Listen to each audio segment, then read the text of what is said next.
Once again, a warm welcome into the Sangha Live session, and hope you're arriving well. Hope life's treating you kindly. Looking forward to today and what we can explore. So, as always, lovely to see beings welcoming, speaking kindly, connecting together through the chat, and really feel invited to use the chat as a way of bringing our sense of presence and sense of others really to the foreground, letting the sangha feel alive, feel present for us. So, as always, just this sense of what we're coming with, this sense of how we are, allowing ourselves to put down what we don't need to be carrying. And anything we can do that'll help and support us to be here as best we can. So by way of short introduction to myself and the session, my name is Nathan Glyde. I'm guiding the session this week on all we all need. So finding those qualities in our life, in our existence, and those ways to access them more that support us. And through that, in that way, we also support others. And seeing meditation through this lens of creating and discovering the qualities of well-being that we wish to see in ourselves, in the world, inner and outer. And in a sense, all of those express freedom. So shortly I'll give a meditation reflection on this theme and the particularities that I want to draw out today, and then we'll bring that into a nice quiet meditation for half an hour, after which there'll be time for any kind of questions or reflections you want to share. And the simple way of doing that is if you write in capital letters question, and then your question, it'll help it kind of pop out in the chat. Or you can do the same with a reflection. It might be lovely for myself and others to read what you learned, what you saw, what you felt with relationship to the reflection and meditation that we did together.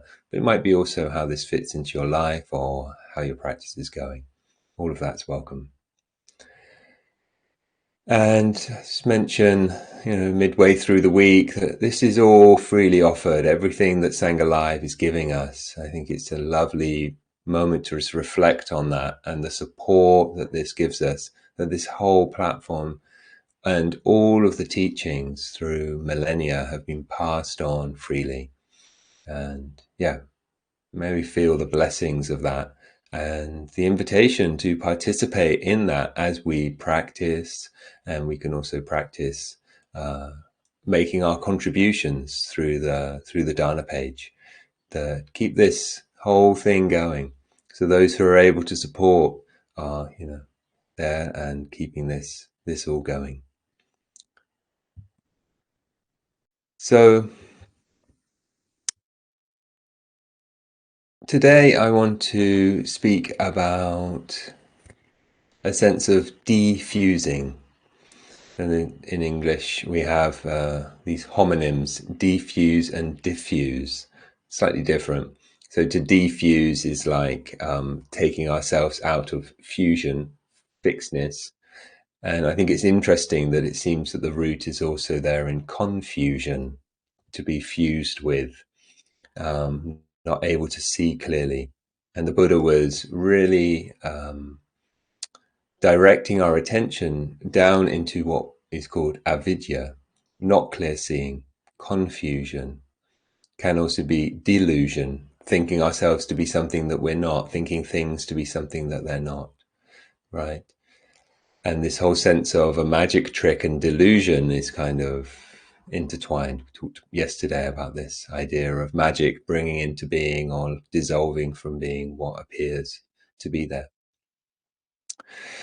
And there's also a sense of misunderstanding in avidya. But today I particularly want to look at this confusion, defusing, because we're often stuck stuck in our experience, right? And more so when it's hard to bear, dukkha. Experiences that are hard to bear, we often feel stuck in our experience. And part of our capacity to be creative, to discover, is to see the canvas as canvas, the landscape as landscape. And it's like, oh, yes. And so the Buddha had this lovely little phrase, in the seeing, knowing the seeing, just the seeing, in the seeing. So, oh, I'm seeing. Oh, I'm feeling, I'm tasting, I'm thinking, all of that. The best word I know for this is gom. It comes from the Tibetan, and they use it as a way of saying becoming familiar with my experience, becoming familiar with this moment of existence. And so gom is actually a framework that takes us out of what has been called experiential fusion. Yeah. That feeling that it's not, well, there's a rush of emotions and heat and tension, and my thinking is very shaped by the emotional state of anger, but actually I'm angry and this thing has to go and I can't bear it, and da, da, da, da. It's kind of a real fusion with our experience, and we come, oh, body, heart, mind is shaping this way. So we step from experiential fusion into attentional flexibility. It's an essential part of our whole path. And we can overlook it. And we can also overlook how much freedom, how much well-being, how much it contributes to a better world. Right? Getting familiar with this implies stepping out of the fusion to know what it is that is happening in the body. What's happening in the posture, what's happening in the breathing. Yeah, that's not experiential fusion. Normally we don't notice those things. It's attentional flexibility to step into that space and then think, well, what if I were to breathe softer? What if I was to relax, release, all of that, right? Now, over time, we can also begin to learn why it's this way, what correlates with what depends on what, and that brings enormous freedoms. But for now, just to get to know a little bit more freedom and being a little bit more free just through opening that possibility space, which is to see, I'm having this kind of thinking. My mind is inclined in that direction. The heart feels kind of closed or really open, right? It's not just about negative experiences that we fuse with. We fuse with all the experiences we have. And once we feel that more free, it can be really helpful. We can start sprinkling in other perspectives. So many of you will know there's this teaching about anicca, things change. Everything that has the nature to appear has the nature to change. It's dynamic, it's much more fluid than we might think. The sounds. You might think of anicca many times as like, well, this was and now it's not. But actually, in the very appearance of the thing, once we're outside of fusion, you actually see it's just a rippling in the sounds, a rippling through of the sensations in the body. And what appears to be something like a pain sensation. It's like there is a pain. And there's a sense of a whole thing to that thing, and I don't want it. Which means then I don't actually come close to it. I have no flexibility around it. I don't have possibilities around it. And actually, pain and anicca gets quite interesting when supported by attentional flexibility. That you start to see how these vibrations of heat and pressure, certain speed, certain location, and we can just get to know what are the outer edges of that. So we kind of switch from I am in pain, I don't want this, that fusion mode. It's like, there's this. What is it actually like? And what I like to think about is there must be a point where the pain starts to become more neutral again, right? It starts to enter a different aspect. So if it's like around my knee, it's like I keep coming out and out and out, and then see, this wider space. And in that edge, and this is really important, in that edge, the relationship obviously changes. And from there, we can start bringing in more kindness, care, softness, gentleness. Yeah, we can kind of hear and see the possibilities there. And what we'll get to learn is that slowly, slowly, if we bring kindness, we start to bring compassion in, through, around this area. Yeah, this sensation.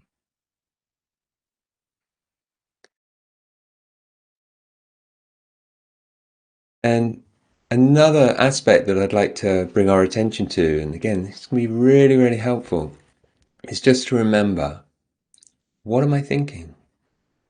So much of the time, we're just in that thinking. The thinking's just flowing. Probably many of us are in that now.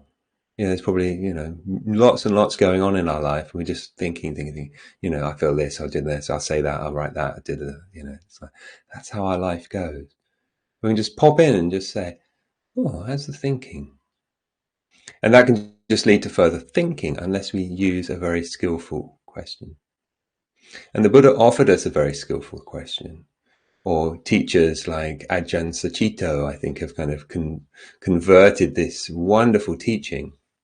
If you want to check one out in the suttas, and one I really love, and I've recommended here before, is 2 sorts of thinking. Yeah. If I remember rightly, it's MN 31. But if you look for 2 sorts of thinking, I think you'll find it. Now, nothing is faster and more changing than thinking. It is the most anicca of anicca things that we experience. The first thing that brings us to this sense of attentional flexibility from experiential fusion is just to recognize thoughts are occurring. The thought occurred, and we can get to know it. So rather than I am thinking, it's thoughts are occurring. Yeah, thoughts are occurring, and I'm aware of them, amazingly. But also every thought has a mood, has a direction. And so the question that we're offered is, what's the mood and direction of this thinking? This is a deep teaching. We'll just touch the surface today and then bring it into a meditation. But basically, there's only 2 sorts of thinking, said the Buddha. Those that lead to dukkha, distress, agitation, pressure, vexation, conflict with the world. And those are thoughts to do with sensuality, that is to get my share, get hold of things, get rid of things. Yeah. So we have this grasping at the things of the world, attempting to get a non-lasting happiness because they're anicca, right? They're going to change, they're going to flow through our fingers. Whereas there is a happiness available for us, and it's actually more the happiness of renunciation. So thoughts of sensuality, getting rid of, all of that, are not as happiness making as thoughts of generosity, thoughts of doing without, which is really interesting, but we don't instinctively live that way because of the fusion, yeah, and the confusion of where happiness comes from. So we have grasping, we also have a sense of ill will towards things, a sense of guardingness, protectedness that we were softening yesterday. There's kind of an ill will, an unpleasant, non-welcoming attitude. Whereas thoughts that actually have, I will welcome in, I will invest in, I will give my time, I'll meet with kindness the outer edges of what is painful and learn and train myself to be able to see that the way that I meet them really matters. Yeah. Otherwise, that can escalate into real harmfulness, really putting outside the boundary of the heart. So when the thinking is there and we notice that the mood does not serve us, does not serve others, we've come out into attentional flexibility. And if we decide not to continue that way of thinking, and instead encourage a sense of generosity, a sense of renunciation, a sense of upgrading into being fine without getting everything, getting more than we need. Or turning ill will into metta, into kindness, or harmfulness into compassion. It's a sense of coming to our senses, coming into life, finding our place in the family of all things, and meeting well. So I hope all of that made sense and you were able to follow it. It's always early in the morning for these kind of journeys, but let's see what we can do and finding what you'd like to offer your body in terms of posture, caring for this body, also caring for the heart and the mind, that we feel well supported. So we might find our place in the sitting posture, or reclining or standing. Just having a moment of that feeling of coming to our senses. Letting the forest pool of the heart-mind settle.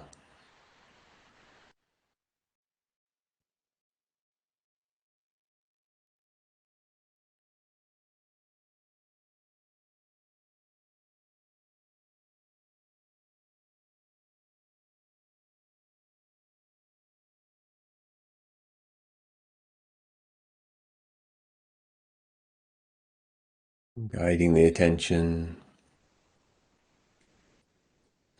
There is a breath. How is that breath?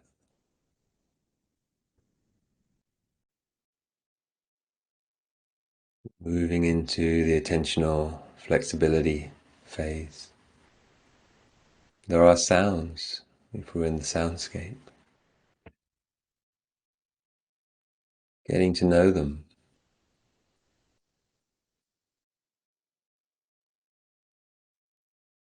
Beneath the label of the sounds, this just vibration, frequency flowing through.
Om, becoming familiar with what's happening, where the attention is led, how the attention is applied.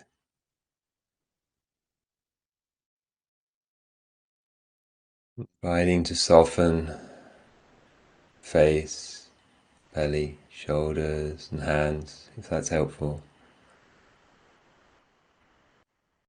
Letting a sense of presence or uprightness, alignment come through the posture, whatever of those makes sense, or spaciousness.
Om. Noticing what you notice. Stepping out of fusion to be able to say to this thinking, if there's thinking or mood of the mind state, what is the mood? Where is the direction? Is it towards dukkha, separation?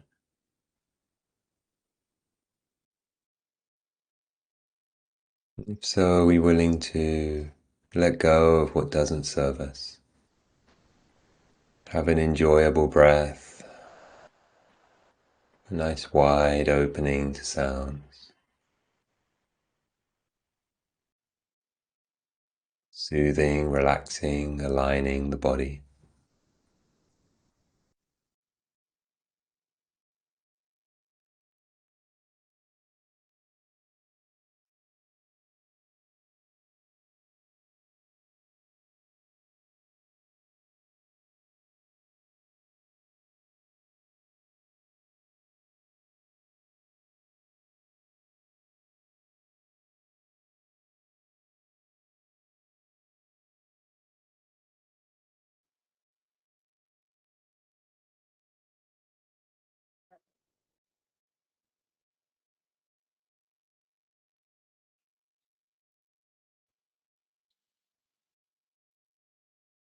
And there can also be a sense of diffusion, spreading out, dissolving,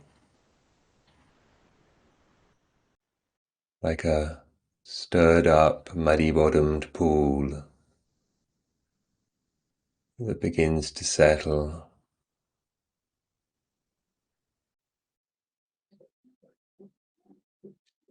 become more clear, reflective, revealing. Maybe we can see that through the way of the breathing, the way of the listening, with less agitation.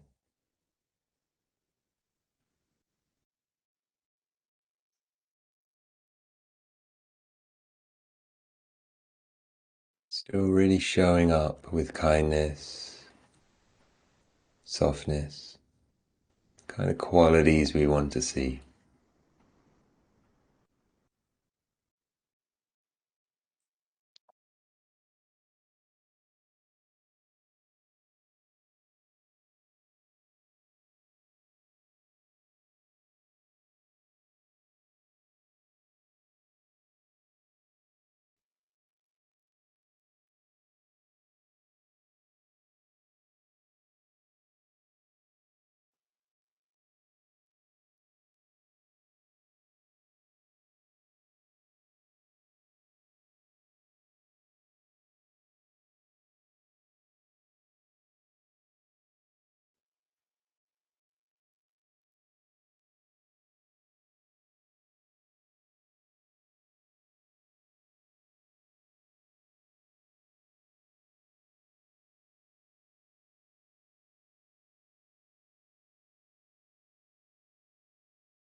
Om,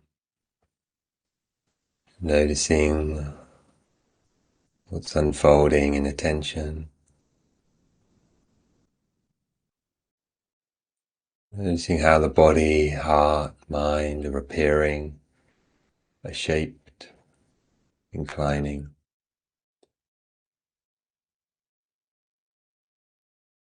Just checking that the mood of the thinking, of the heart, is aligned with the wholesomeness you wish to bring into being. And if not, just bringing in that sense of what is your inspiration, aspiration, intention, and where you would like to direct the attention to support that.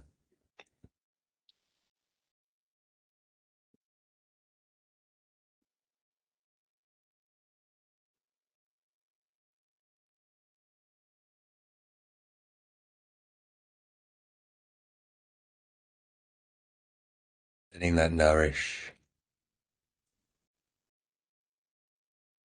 rejuvenate.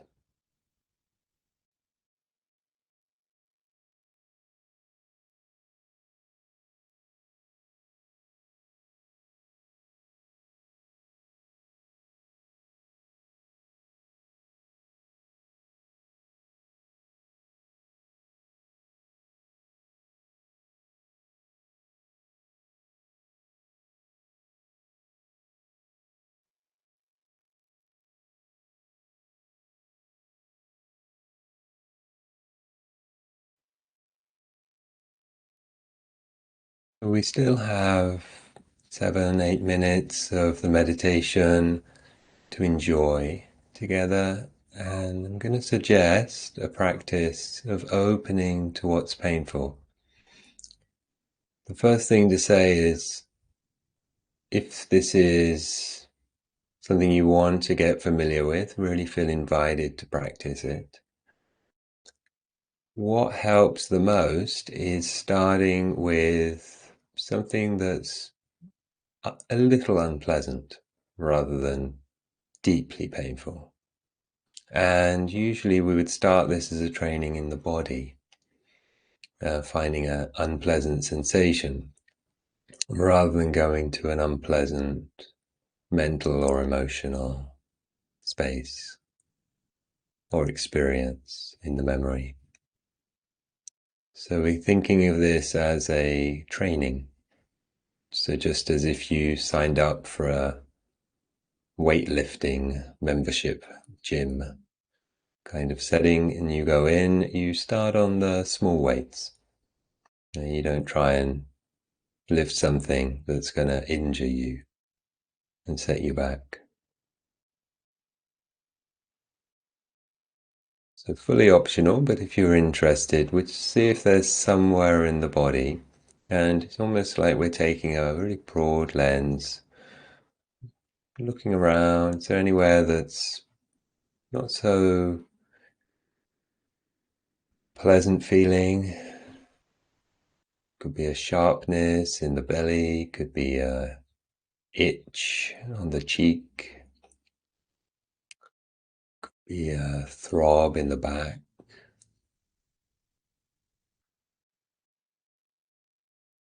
And what we're going to do is start by noticing what's the periphery, what's the outer area of where those sensations come through, where they start to become not unpleasant. And from there, we'll start moving in towards with an atmosphere of you're allowed to be here. So once we diffuse, we can really bring in quite a radical attitude. Pain, you're allowed to be here.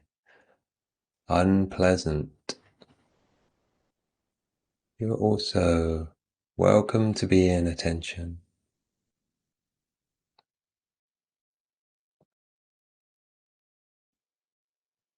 May you feel allowed, whatever that might mean. May you feel cared for.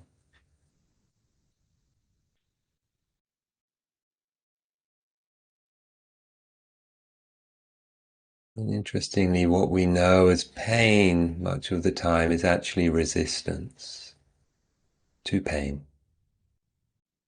The two get entwined together.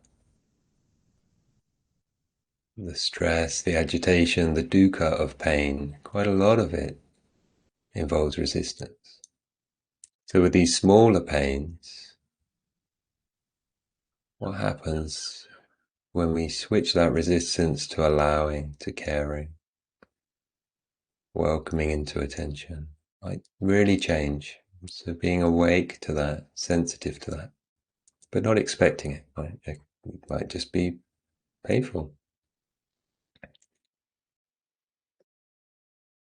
Then in your own time, coming as close to the center of this pain as you feel is appropriate. It's not pushing ahead, thinking, well, I must be better than is suggested. I'll just leap straight in. We're learning, training, practicing.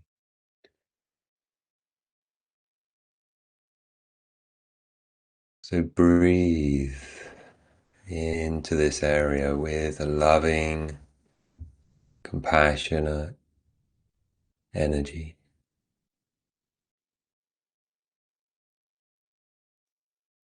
Cared for.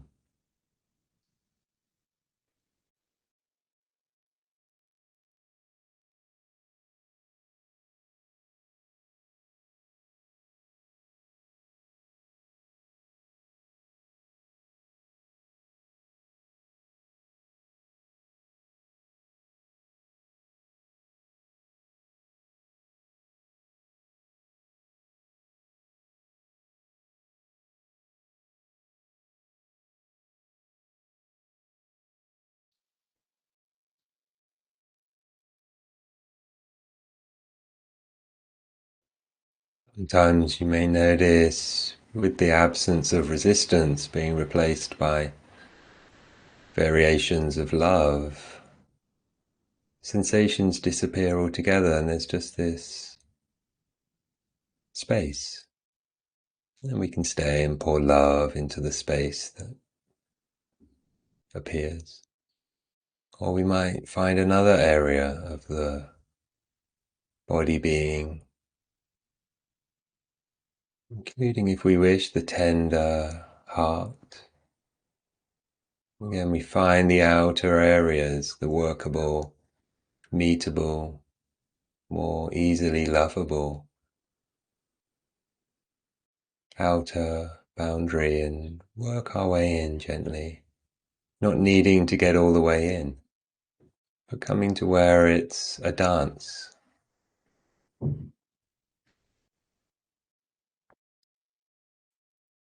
You feel allowed, cared for, allowed to expand, allowed to be released, allowed to be welcomed as much as we can.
So coming into the final moments and opening to the whole body here. If you wish, with a sense that the whole body is allowed to be here in all its shapes and forms. It's cared for, as is the heart and as is the mind, the thinking and feeling.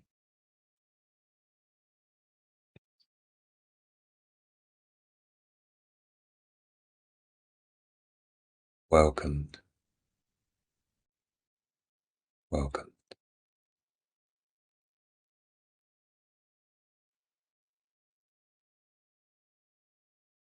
That sense that by diffusing,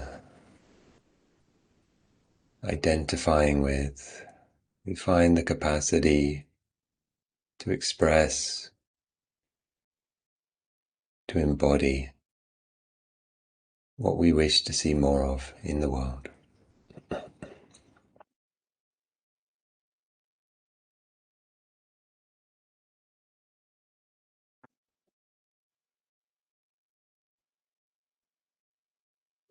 Just lingering in what you've cultivated before, transitioning with opening the eyes, moving the body.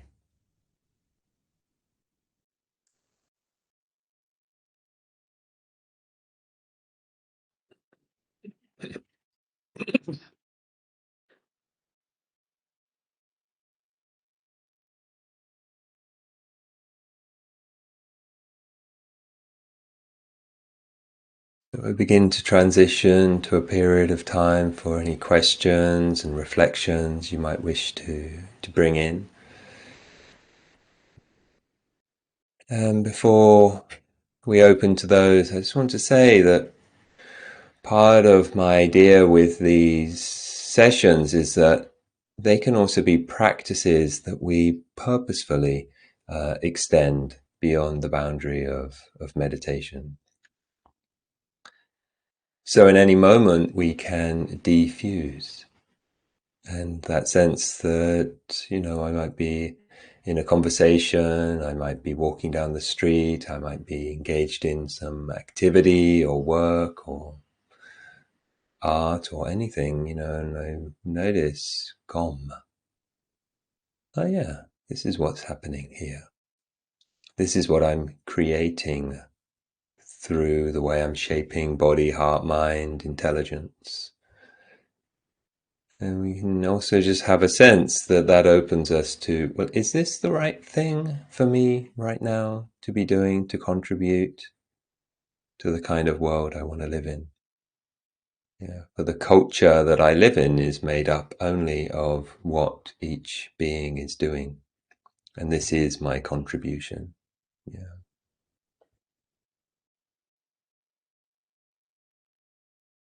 And those senses that maybe actually what would be more beneficial would be to allow things to settle like the forest pool, or to meet what feels challenging with a sense of allowance and care. Not because they're always what the world needs, but maybe that they are the qualities that bring the clarity that we need, or the kindness that we all need to be able to express in the most beneficial way. So if there are any questions, reflections around the earlier reflection, the practice we just did, and ways of kind of keeping the practice alive in your life, you're very, very welcome to speak to that. It's really invited. Um, and yeah, there's always more to say and to share and to jump into, but I so just want to acknowledge my gratitude to everyone's practice and presence, and all that we're developing here together through the consistency of over time. Many of us are showing up here and doing our practice here, and it's become a really important part of what we, how we express, waking up. And, for all of that, and really also deep bow to the Sangha Live platform and for all the work and effort that goes into that. Both, here visibly for us to enjoy, but obviously this must be just way, way, way more behind the scenes, and administrative stuff that doesn't necessarily spark joy in people's hearts. And yeah, really just love the fact that this is going on and it's still moving and it's still shaping and it's still attracting a good crowd of beings to come together as Sangha and practice together. So yeah, deep bow to all of that. And without any sense of expectation, just there's this broad invitation to participate in that in whichever way we can.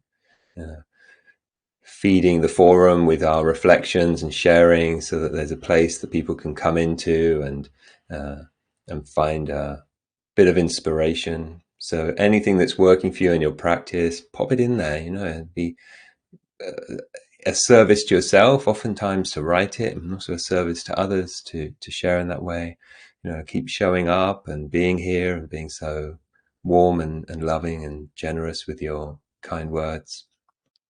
And also, there's that capacity to pay this forward so that someone else can kind of come in and find this place in the future. We can make our financial contributions to that and to Sangha Live and its continued existence. And, may it have a long and joyous existence. And may you too have a long time of joyous existence and hopefully joyously existing and enjoying Sangha Live.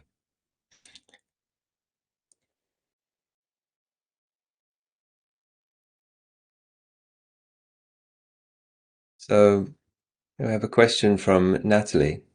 So in meditation, I've been taught to place the attention on the movement of the breath in the belly. But today you suggested bringing our attention to a pain, discomfort in the body, which I did. I observed a feeling of acceptance and tenderness to that part of the body. But could you say something about bringing the attention away from the object of meditation, breath in the belly? Yeah, thanks, Natalie. So yesterday, I started off by saying meditation is not one thing for one thing.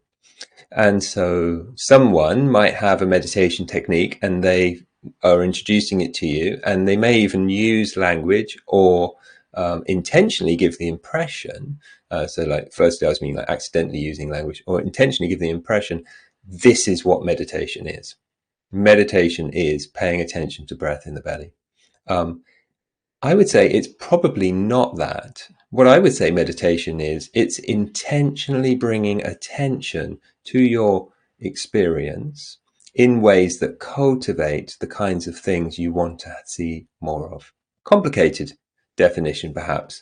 But when we breathe into the belly, we are bringing what is the common foci of attention and awareness, the head, because maybe this is just where all the sense organs are, whatever. We kind of think we're in our head, and we come more into the body. Coming more into the body deepens our sense of presence, right? We feel like we're deeper. The core is down here. And we're learning to actually locate ourselves in different ways through our meditation. And the body posture, shape, and conception of body, not to get too weird about it, the idea we have of the body is our perception of the body, and that can feel really good. Meditation is there for two kinds of reasons. One, to feel good in and of the moment.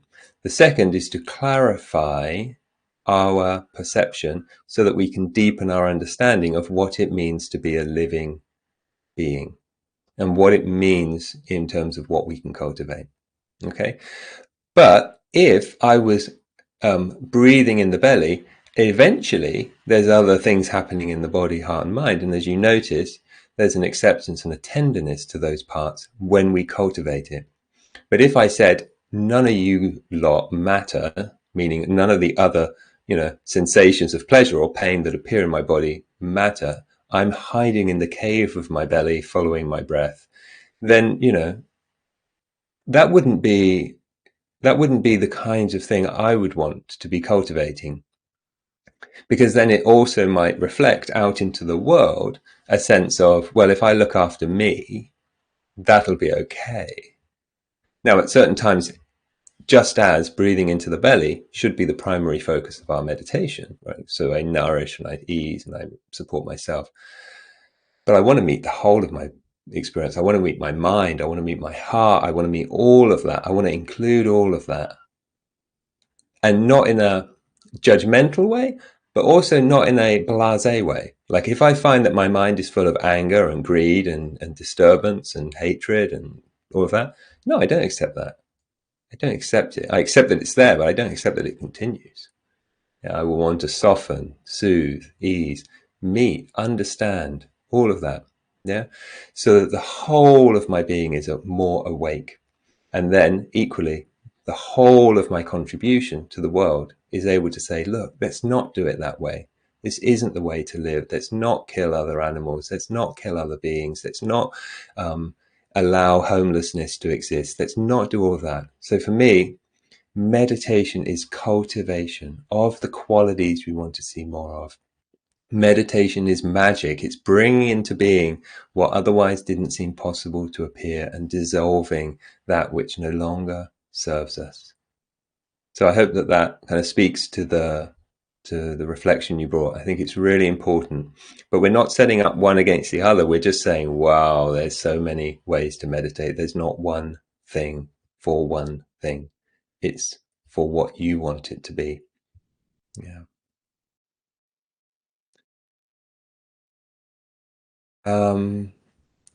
So Linda, you're saying, question, could you say more about the hinterland between the inclusion of all parts of experience and fusion?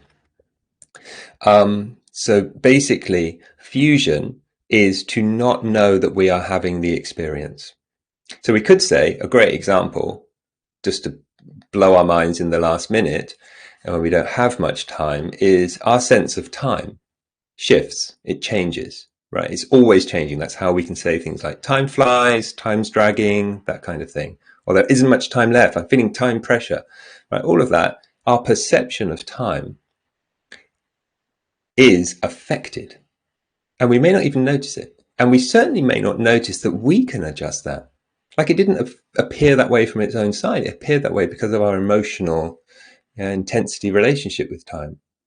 So we are often fused in a sense of time, but time does not exist separate from our sense of it. And once we see that, it's like, my goodness, what am I doing with time? Time, right? It was fused with me, and it was just, that's just part of my experience. And I start to realize, no, time is created, participated in with me through the way that I hold the body, breathe, pay attention. All of that shapes the sense of time. And so we can include all parts of our experience when we defuse from them. It's only someone who is defused who can decide to include more. So I hope that that makes sense, Linda, and encourages further explorations for all of us. And yeah, thank you all for your reflections and your sharings. I look forward to reading through those in the next couple of minutes. But yeah, for now, wishing you well, thanking you for coming and understanding there's much more we have to open to and have a few more elements, of course, in this week. And if you can make it tomorrow, I look forward to being here with you.